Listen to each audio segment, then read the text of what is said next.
right, now here's the part. I guess those of you who are INs who were drawn to the video because you saw your own type anagram in a search. Here then to finish.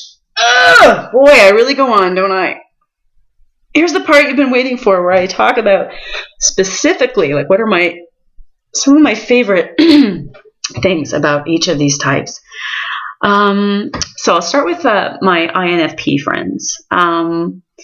Something that I notice in the INFPs that I know is that, and this is kind of sometimes a way I can kind of differentiate them from the other INs is, without knowing their type, because the thing is, yes, I am secretly, because I'm so obsessed with the Myers-Briggs and I know so much about it at this point, I am, and because I think, again, I'm a dominant, extroverted, intuitive,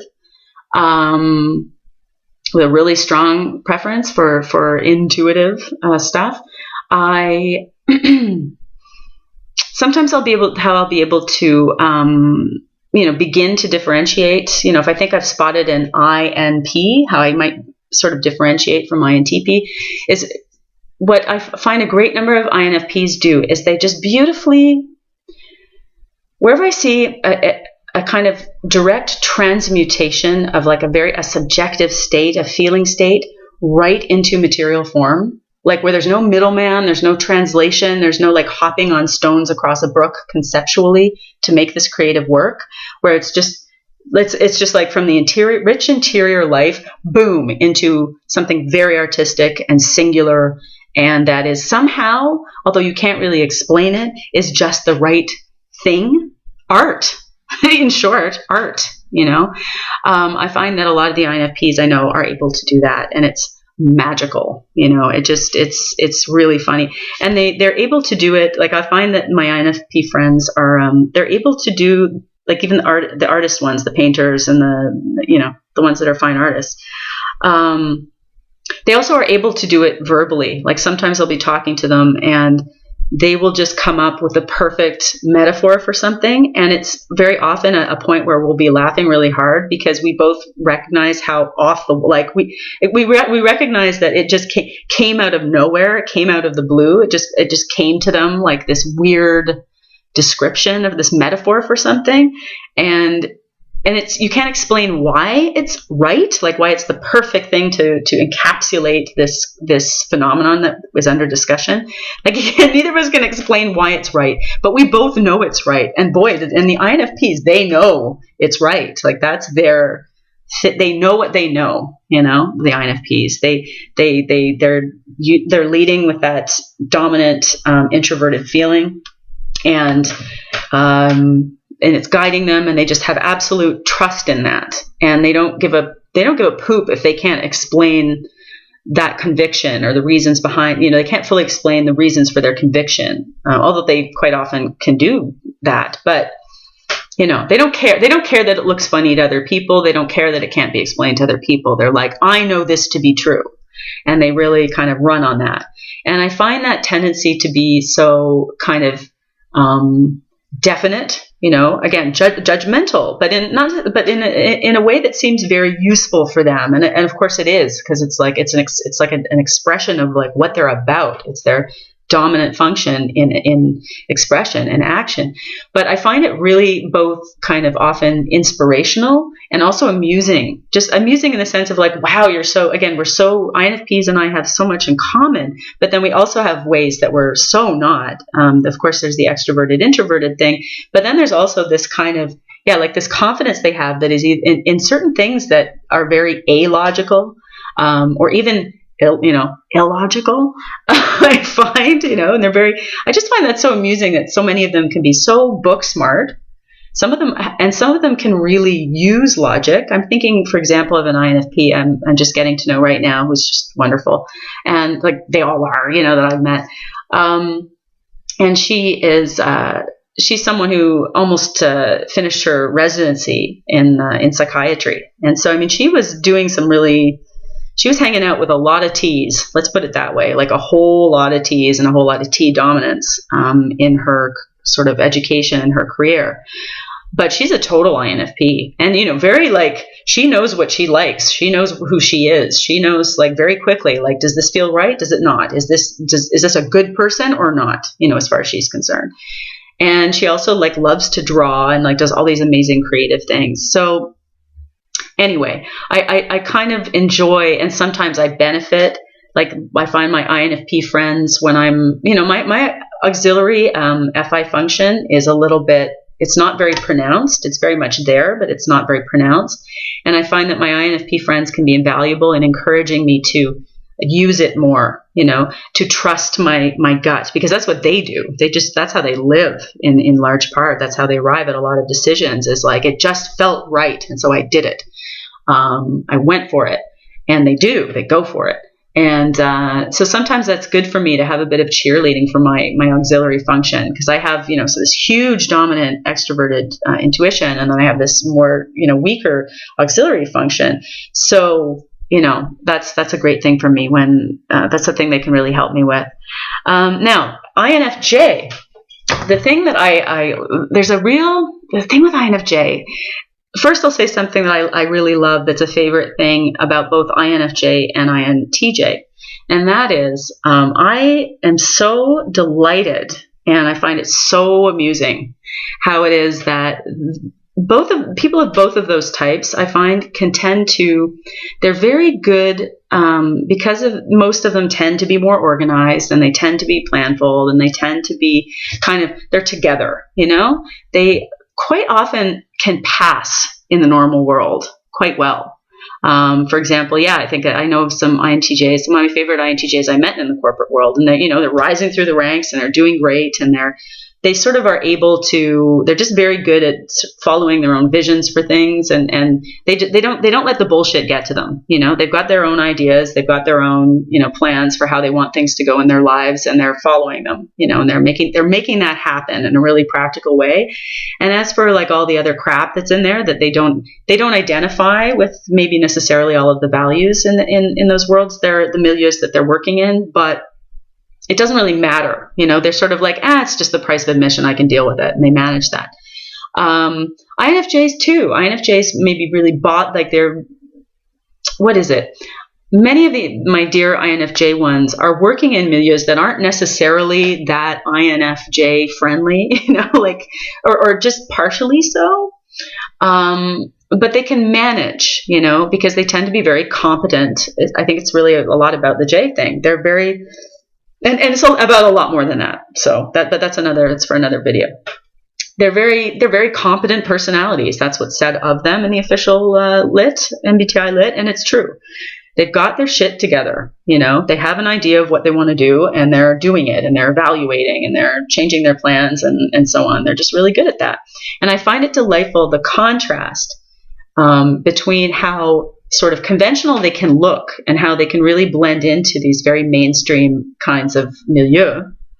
But I know that they know that I know that they know that they are really freaky upstairs. Like, they are really, really wild in their minds, and they will, they will entertain just about any subject, however controversial or strange or off-putting to a lot of polite society. They will absolutely go there with me conversationally, or they'll be curious about it, even if they haven't lived it themselves. They'll be curious to hear from in a sort of anthropological way about what other subcultures are doing, and they're just really curious and really, really open-minded. So I love that. I think that's really delightful. I feel like this is how I feel about them, but it's also how I feel about all the INs. I feel like with each of them, they're a treasure. You know what I mean? They're a treasure in my life, and I feel like I searched them out, and I found them, and I made a connection with them, and I'm happy to nourish that connection as long as they're into it, because I just get so much back. I get so much out of my relationships with them. So with INFJ, there's this really sexy dynamism, because we are so, in many ways, in terms of sort of how we go about living our daily lives, you couldn't find two people who are more unalike than, well, I guess INTJ would be even more unalike than me as an ENFP, but We laugh. I mean, that's the thing with the INJ friends I have. We tease each other and we laugh a lot about the differences, and they're big differences, in how we like to go about things. But the mental compatibility with these other dominant intuitives, with their introverted intuition, I find the mental compatibility is just mwah. Often it's just fantastic. I find with my INFJ friends, in fact, that sometimes there's such a strong kind of undercurrent of understanding going on with them that we'll just start laughing with each other, and we won't need to refer to what it is we're laughing about. We just know that the other one is getting it, And I really have that with INFJs. There's this very strong kind of mental compatibility. And yeah, but there's a lot of complementarity as well. It's almost like we have completely different approaches to so many things, but we're interested in we're very likely to be interested in a big pool of common things, common subjects. And what each of us has to contribute to examining those subjects is very much appreciated by the other one. Like there's a lot of like, oh yeah, oh wow. There's a lot of interest in what the other one brings to the discussion. So that is bloody fantastic. All right, now on to the INTJ. Again, some of what I just said about INFJ also applies. Just marvelous conversations I have with these people. Just marvelous. And again, lots of teasing, lots of exoticism, quite a bit of kind of fascination for the other, which is just so different from ourselves. And it's just, it's so entertaining and yeah, it's just great. I also love to go to an INTJ and see how it's really impressive to see their sort of how the ones I know, and I know this is a thing with the type, that their talent for strategic long-range plans and their very novel approaches to things. There are so many moments I can recall in conversation with my INTJ friends where they've just they've made me laugh my head off, but they've also blown my mind by coming at a sort of plan, like solving a problem and making a plan for it, where they're taking an approach that is just so,